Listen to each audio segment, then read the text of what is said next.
Hey guys, I'm Heidi Prieb. Welcome back to my channel, or welcome if you're new here. For the past month on this channel, we've been talking about self-esteem and a lot of the different factors that go into forming and maintaining a healthy sense of self-esteem. And today, what I want to talk about in particular is our relationship to self-responsibility. Now, a lot of us, particularly those of us who grew up insecurely attached or with some form of relational trauma, do not have a healthy relationship to self-responsibility. We tend to err either on the side of not taking enough responsibility, so feeling kind of chronically victimized by the events of our lives, or taking too much responsibility. So believing that absolutely anything that happens to us is a problem that we alone can solve. So I remember around this time last year, I was at a retreat where a few of us started getting into a conversation about whether there are any personality traits or any predispositions that it's impossible to overdo. And one person said, "I think you can't have too much self-responsibility."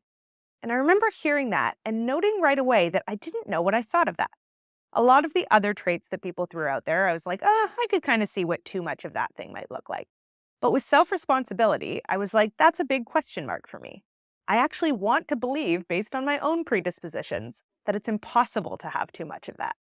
So I just decided to live with that question for a while and to start noticing over the course of the next year areas where I saw myself or other people taking what I believed to be too much responsibility and what happened as a result. So essentially what we're going to be looking at here is what is the shadow side of self-responsibility?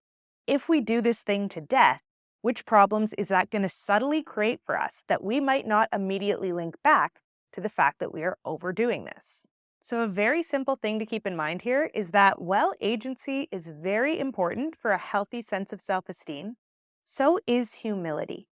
Humility is about being willing to align ourselves with reality and be honest with ourselves about which external forces are impacting us and in what way, which generally means being aware of which things are out of our control, particularly which things that are heavily impacting us are out of our control. When we look at what it means to have a healthy sense of self-esteem, a big part of it is having a realistic self-assessment, not solely a positive one, which means staying aware of where we lack power, just as much as we are aware of where we have it and where we could take it. So when we have too much self-responsibility, what we are doing is trying to turn everything in our lives into a problem that we alone have the power to solve. And generally, we're doing this for one of two reasons. The first reason is that we might have this idea in our heads that the opposite of self-responsibility is blame.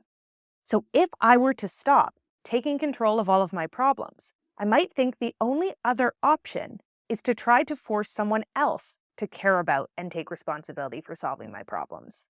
And the reason I might look at those two things as the only options that are available is because I might have a giant blind spot around my own fear of sitting with uncertainty. So I might not even be able to conceptualize the idea that I could just leave a problem unsolved for a little bit if it doesn't really make sense for me to take complete control of the situation. When we are desperate to solve every problem that arises for us in life very quickly and by whatever means necessary, often we are doing that because we are trying to bypass the pain of being present with the problem and all of the feelings that it's bringing up for us. So we're trying to dominate our experience and gain control over it rather than attune to it and stay present with it. And we're usually doing this because we lack the skill to effectively navigate uncertainty and victimhood. But uncertainty and victimhood are absolutely natural parts of life, just as much as control and action are. And if we are trying to eliminate those things from our awareness, what we are doing is cutting ourselves off from the experience of reality as it actually exists. And this is an inherently dysregulating thing for us to do. To be a whole and integrated person means to live with the awareness that we exist in a complex ecosystem of relationships and events and cultures that impact us in a way that we don't have full control over. And if we're really committed to staying grounded in reality, we have to have the humility to stay aware of that, rather than looking at absolutely everything in our lives as a problem that needs to be immediately solved. But we're going to get more into that in the latter half of this video when we're going to talk about how to get into healthier relationship with self-responsibility. The second reason we might choose to become over-responsible in our lives is because we're telling ourselves the story that we are protecting either another person or our relationship with that person by taking on complete responsibility for everything that happens within that relationship. And generally, when we do this, what we're not being aware of is the fact that we are probably pretty uncomfortable or even kind of terrified of dealing with the feelings that would come up inside of ourselves if we stopped overtaking responsibility inside of our relationships. Because what if the other person can't give us what we need? What if the other person doesn't want to stay in relationship with us if we're not staying responsible for everything that happens? What if they don't have the interpersonal skill levels required to stay in relationship with us? So what we're usually doing when we're overtaking responsibility in relationships is we're trying to avoid a relational threat and all of the feelings of pain and grief that would come alongside it. And again, we're going to go much deeper into that in the latter half of this video, where we're going to talk about what some of the specific things you might be avoiding inside of your relationships are.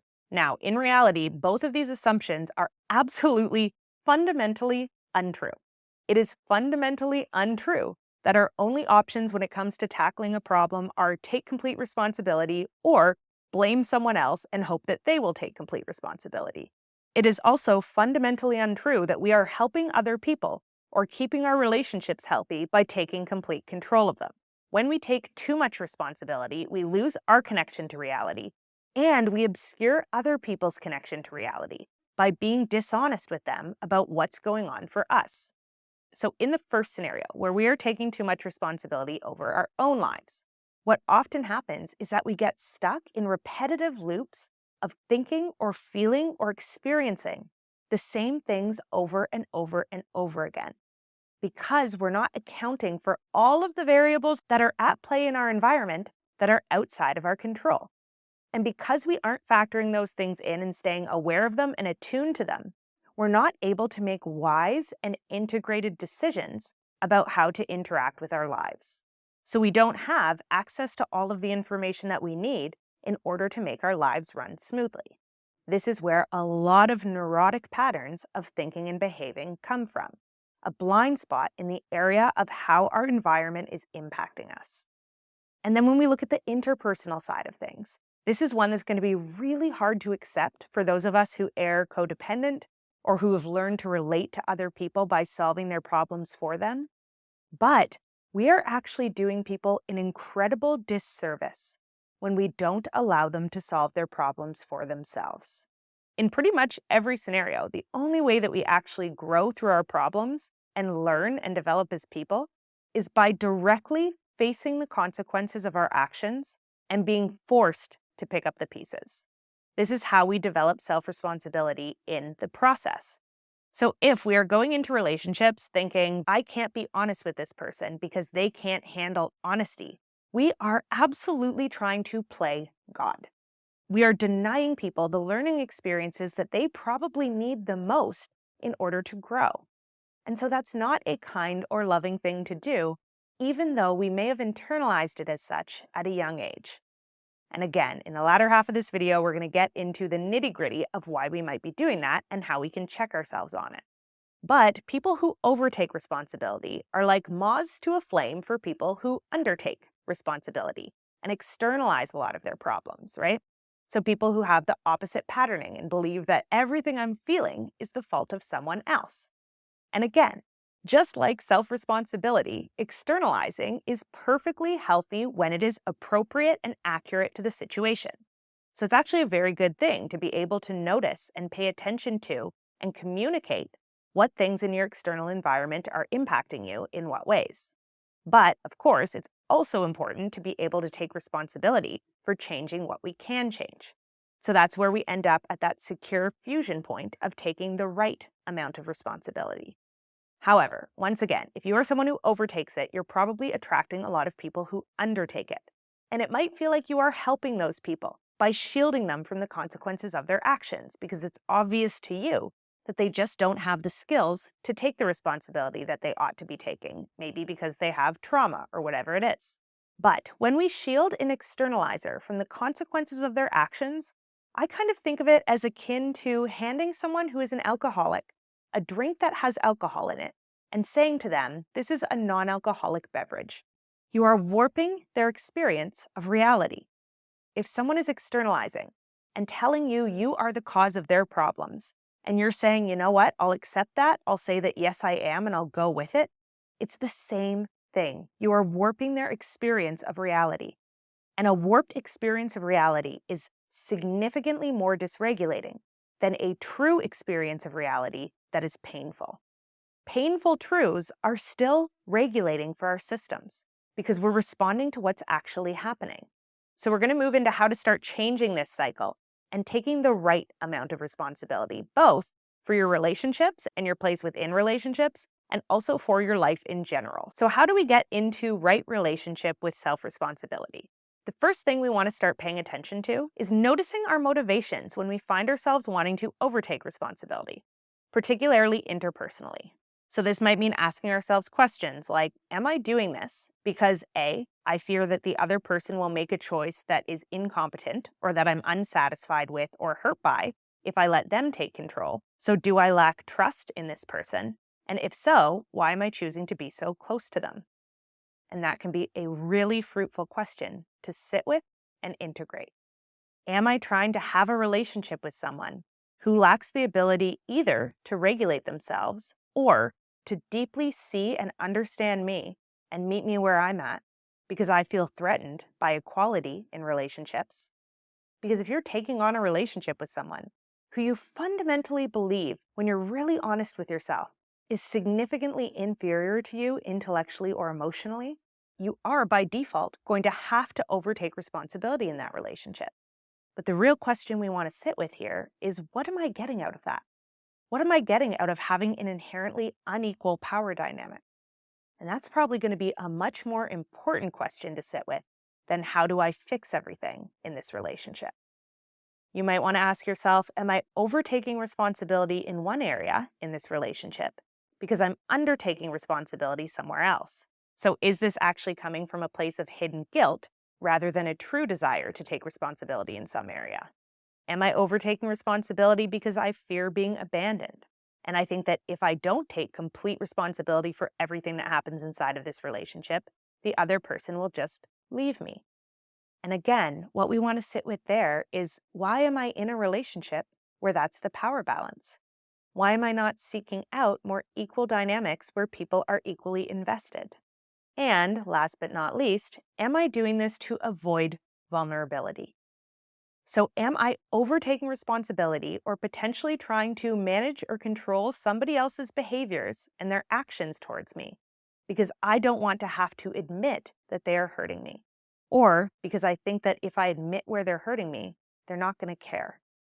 And that's going to cause a lot of pain and a lot of grief and might force me to come face to face with the fact that this relationship is not a healthy one. So am I overtaking responsibility to avoid the pain of looking at the relationship as it actually is? And all we're doing in this first step is asking ourselves those questions and trying to get more attuned to the reality of whatever it is that we're dealing with. Again, rather than trying to fix it all right away. The second thing we want to do interpersonally to get into better relationship with self-responsibility is to switch our framing from blaming to sharing impact. So this idea of sharing impact is something that comes from the authentic relating community, where essentially we're giving people feedback about what it's like to be us in relation to them in a given moment. So instead of saying, you did this and you need to change, we're saying things like, when you said X, here's what happened for me in my body. Here's what happened for me emotionally. Here's how I feel processing that and sharing it with you right now. So we are not trying to control the outcome when we're sharing impact. We're only focused on being honest about what's going on for us and communicating that clearly to the other person. So this is one of those things that opens up some space in that initial dichotomy we created between self-responsibility and blame. simply being honest and sharing our experience without attachment to outcome. But this requires us to develop another skill set, which is step 3 in this process: getting comfortable with ambiguity and uncertainty. So instead of finding a problem and going directly to solution, we want to start developing the skills for sitting with the problem, for getting to know it, for attuning to the feelings that come up for us as we face that problem. So this is the process of just letting certain problems in our lives stay as kind of open cases that we live our way into the solutions for, rather than immediately trying to find and implement the best fit solution. Because often this is exactly what our problems need. They need breathing room. And the fourth and final step in this process bleeds really naturally into this. We need to shift our focus from fixing to attuning to our problems. So what this looks like is, instead of only looking at what role can I play in solving this, we want to start expanding our focus and be really intentional about understanding the context that our problem exists inside of. So getting more of a 360-degree view of the problem, including which factors are playing into it that are outside of our control. So which larger system or context does this problem exist within?